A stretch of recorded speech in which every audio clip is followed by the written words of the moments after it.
You're listening to Flashpoints on Pacifica Radio. My name is Dennis Bernstein. The outrage and disgust continues over the decision by the Tucson school system to ban books by Chicano and Native American authors such as Leslie Marmon Silko, Buffy St. Marie, and Winona LaDuke. The decisions to ban the book followed a 4-1 vote on Tuesday by the Tucson Unified School District Board to succumb to the state of Arizona and forbid Mexican-American studies rather than fight the state decision. Students said the banned books were seized from their classrooms and out of their hands after the vote came, and they are troubled. They're saying that it's sort of like Nazi Germany, and they were unable to sleep when it happened. Some of the books also include Susan Schoenharjo's We Have No Reason to Celebrate and many others. Joining us to talk about this very important and troubling situation is Dr. Carlos Muñoz. He's one of the key pioneers in ethnic studies and Chicano studies in the country. Dr. Muñoz was the founding chair of the first Chicano Studies Department in the nation in 1968 at the California State University at Los Angeles and the founding chair of the National Association of Chicana and Chicano Studies. He is a pioneer in the creation of undergraduate and graduate curricula in the disciplines of ethnic studies. He is the author of numerous pioneering works on the Mexican-American political experience and on African-American and Latino political coalitions. His book, Youth, Identity, Power, The Chicano Movement, won the Gustavus Meyer Book Award for Outstanding Scholarship in the Study of Human Rights in the United States. Dr. Carlos Muñoz, welcome back to Flashpoints. Thank you for inviting me. Well, it's good to have you with us, although it's a terrible situation, and this thing, believe it or not, started to unfold on Martin Luther King's birthday celebration. Let me get your initial response to what happened here. What were you thinking? What went through your mind? Well, I don't have the words to express my anger at what's taking place in Tucson, Arizona. It's just simply unbelievable. I mean, never did I expect at this point in time in history, after over 40 years of scholarship that has been generated and published and being taught in universities across this country, specifically on the Chicano experience in the United States, where scholars of Mexican-American background and other people of color, scholars of color, have collectively made a profound contribution to the body of knowledge of people of color in this country and have rectified and documented a history that speaks the truth of what this country has been historically as an empire, a promoter of imperialism throughout the world, as a racist, white supremacist nation, as witnessed by the so-called founding fathers, who were, for the exception of one, were all slave owners, and this kind of truth doesn't speak well to what's going on in Arizona, because I think that the people that are there responsible for this particular tragedy in public education are either ignorant and never attended the university and never were educated, and or are members of the Tea Party or some other extreme racist organizations that are promoting anti-Mexican and racist hysteria. So I think what we see here, as I see it anyway, is a situation where right-wingers have collectively organized there and made this an issue because it's a manifestation of the perceived threat of what I call the, quote, brown invasion, as has been capsulized by a lot of the right-wing politicians in this country. The increasing what I call demographic revolution that we are witnessing right now has become a threat to many people in power. And, of course, especially in Arizona, as you know, they're the ones that started this whole process of criminalizing Mexican undocumented workers, and have set the tone for other states to follow that are under the tutelage of right-wing political folks. So I think it's something that needs to be protested. People have to take to the streets as they're doing in Tucson. It's something it's an issue that has become, I think, very, very critical and deserves the support of all Americans, regardless of race and ethnic backgrounds. It's just ridiculous. One of the things that people who work within the system, we were speaking with teachers and students, is that it was an incredibly effective program in which students were succeeding. Students who were dropping out before were staying in school, going on to higher education. Could you talk about how that happens, why it's so important for these students? And the school system there is 61% Mexican American. Why it's so important? Say a little bit more about that. Well, I think in any process of education, if you're a student and you don't hear about people like yourself in the making of history in this nation, you're bound to feel somewhat inferior, you know what I mean? I've gone through that when I was a kid. My God, it's all white history, and all the heroes were white, and you never hear about the good things that were done by folks of color in our society and the building of this nation. And so there's been, prior to the emergence of ethnic studies and Chicano studies in universities, there were no books about the Chicano experience. The consequence of that, as I witnessed it, as I experienced it, was a inferiority complex. So my God, all we hear about Mexicans, for example, they're criminals, they're drunkards, the women are whores, that comes all these racist negative stereotypes that are promoted in the movies, on television, newspapers. So the consequence of that was historically what I call the colonization of the mind, where young people of Mexican descent were pushed into thinking that they were inferior, the culture was inferior. Now, what's happened in Tucson has been a remarkable process of decolonization, where the issues that have been presented there in public schooling have been taken on by teachers, staff members, and the school district who have had the courage to develop a program of Mexican American Studies. The first, by the way, and the only one in the whole country at the public school level. A remarkable feat that ought to be celebrated and be set up as you might say, an example of what other public school systems, including those of us here in California, those systems here, ought to pursue. And the consequence has been remarkable, as you mentioned, the fact that particular Tucson Mexican American Studies program has resulted in a radical turnabout in terms of young people taking pride, becoming proud of their heritage, becoming proud of the fact that they learned that they come from ancestors who have made contributions, profound contributions to civilization throughout the Americas. That fact alone is incredible, an intangible contribution to boasting, the feeling of being worthy, as human beings. And that kind of feeling is very, very important to have in order for young people to succeed in life beyond public school. So I think it's what has been done in Arizona by these white politicians has been an effort to return to the days of the 1950s, previous to the Chicano movement and other civil rights movements in this country, to try to Americanize, in quote, and recolonize the mind of young people in the state of Arizona. You're listening to Flashpoints on Pacifica Radio. My name is Dennis Bernstein. We're speaking with Dr. Carlos Muñoz. Banning this program in Tucson is almost like banning the speaking of Spanish in Mexico.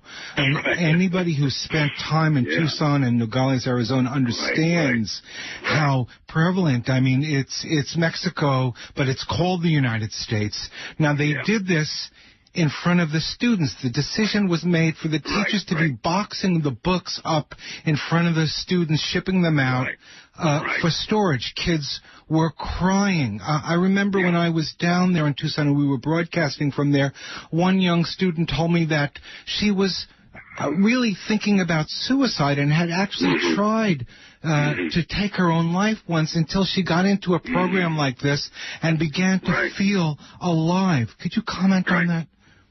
Well, yeah, this is an example of what I was referring to. Is that when young people are awakened by educators to who they really are, where they come from, and why it's a source of pride, or should be a source of pride. I mean, it's incredible. You cannot put the value on that kind of intellectual discovery and awakening of a young mind. It makes a world of difference to a young person to find meaning in their lives. That carries them forth toward the positive direction in society, to become good citizens and critical thinking people that are going to make contributions to the betterment of the society as a whole. One has to believe, or gets the strong feeling that they really don't want these students to succeed because the program was so successful. Exactly. The amount, the percentage of students who ended up going to college as a result of this kind of study was overwhelming. And one has to think that this is an attempt to cripple, undermine, and keep these kids down rather than to cheerlead the fact that they're getting better, things are getting better, and they're really succeeding. It's racism at the core, wouldn't you say? I agree. I wholeheartely agree.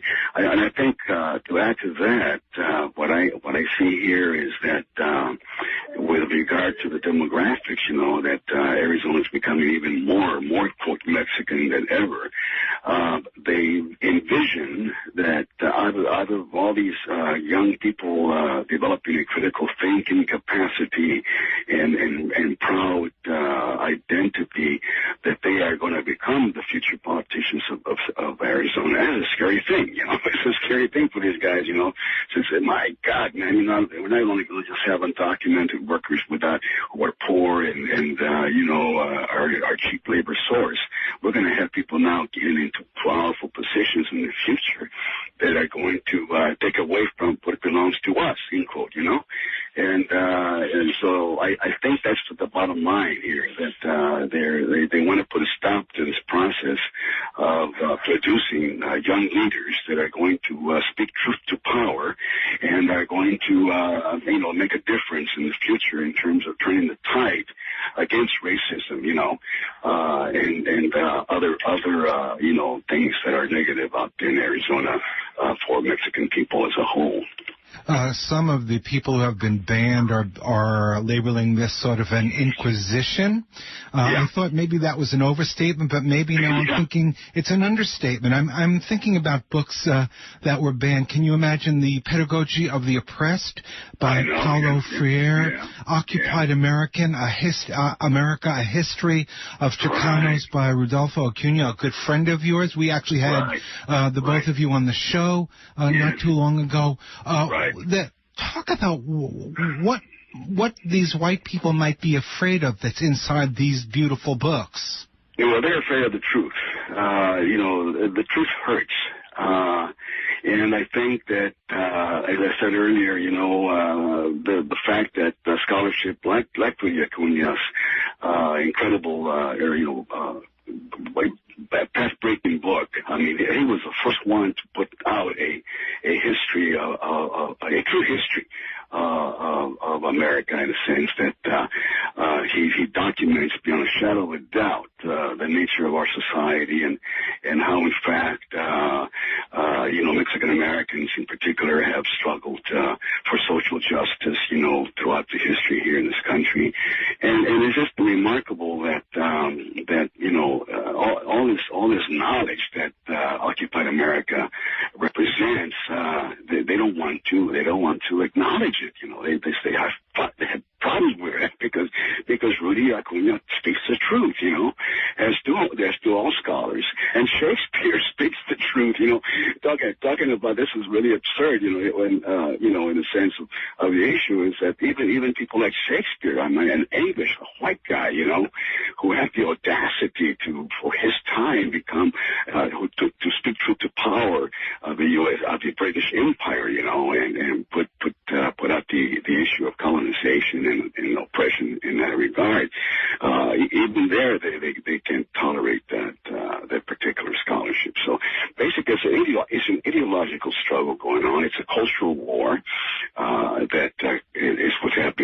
Arizona, between those who espouse the racist, framework of analysis that white Eurocentric thought should be predominant in education, public education, and those of us who have struggled against that and have created and have been teaching now a very definitely more truthful history of our society, and who have gone out of their way collectively to put forth a more you might say visionary process of education that is inclusive of all people, not just Mexican Americans, but all people. We don't do what we are accused of doing, that dividing, being divisive, un-American. To the contrary, we have been most American in the context of continuing a process of creativity and intellectual thought that our ancestors started here in the Americas long before the white man arrived, to conquer and conquest, engage in conquest, and that is that, we have ancestors that generated civilization way back when, and our people as a whole have continued that process. And I think that we are remarkable in the context of what we represent as a people, in terms of not just being indigenous people, but also inclusive of all the other dimensions of the reality that we represent, as a multiracial, multi-ethnic, multicultural people in our society. And this is what is not acknowledged by these people. They don't want to now acknowledge that. It's scary to them, and rightly so. It should be scary to them. And so that's the whole issue now. We're speaking with Dr. Carlos Muñoz. He's one of the key pioneers in ethnic studies and Chicano studies in this country.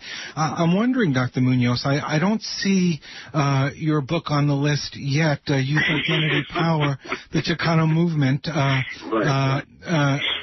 But I guess it's going to become sort of a diploma that you put on your wall. Another one with all those other ones that you have.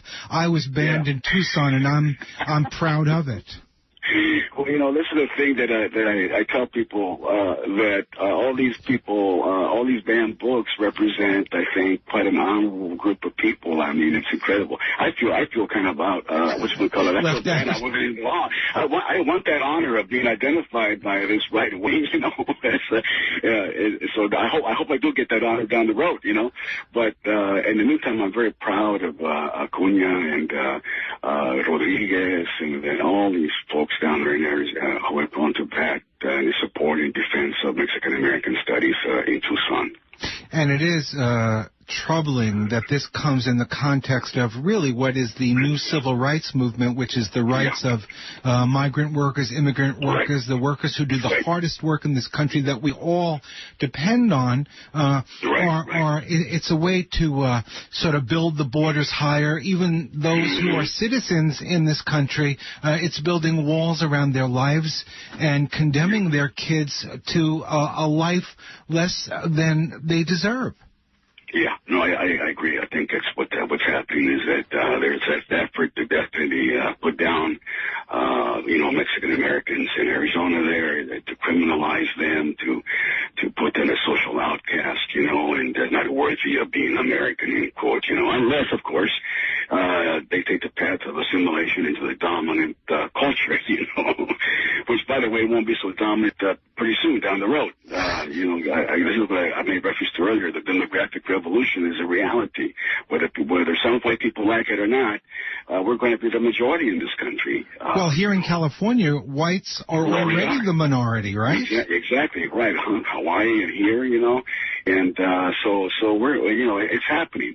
Now, mind you, I mean, we don't want to romanticize that fact because I always, provide my critical analysis of the demographic revolution in the context that, unfortunately, that is not necessarily going to be a consequence of a profound change, and I cite President Obama as an example.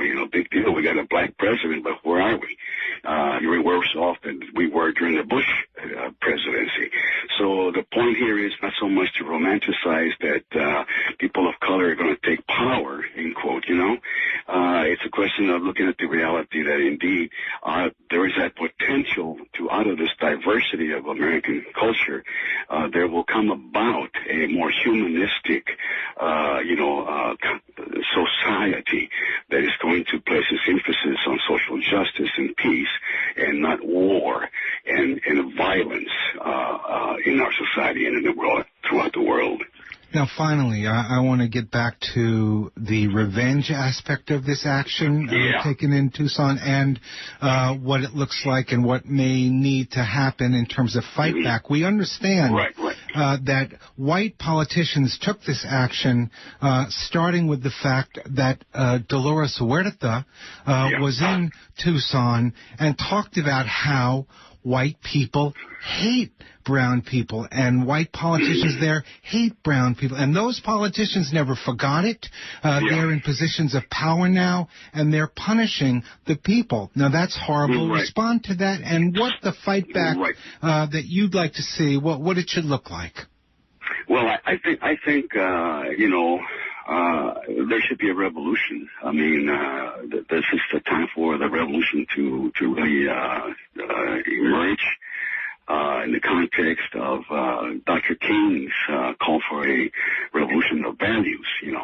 I'm not talking here about the Hollywood version of a revolution or whatever, and violence and all that, but rather a nonviolent revolution, as Dr. King called for, that is going to transform the value system that we have now in our society away from the process of individualization, or what's best for the individual, what's best for the banks, what's best for the 1%, but rather what is best for the 99%, of our society. That includes, the majority of people of color and poor whites and even the white middle class, right, as we know. So I think this is what I would like to see happening there. And I think also we have to definitely make clear that it is not all white politicians. I mean, there are some good folks out there, who are allies. But it's a kind of white politician that we need to address this issue toward, and that is the right-wing, Tea Party, white politician type of person that is out there doing the evil deeds that are taking place in Tucson, Arizona. All right, we have been speaking with Dr. Carlos Muñoz. He is one of the key pioneers in ethnic studies in this country. Dr. Muñoz was the founding chair of the first Chicano Studies Department in the nation in 1968 at the California State University at Los Angeles, and he is the founding chair of the National Association of Chicana and Chicano Studies. We thank you very much, sir, for taking the time out. Very informative, and we'd love to talk to you again sometime soon. You're welcome, and have a nice day. Thank you so much. Bye-bye now. Bye-bye. In Berkeley, I'm Dennis Bernstein. You're listening to Flashpoints on Pacifica Radio.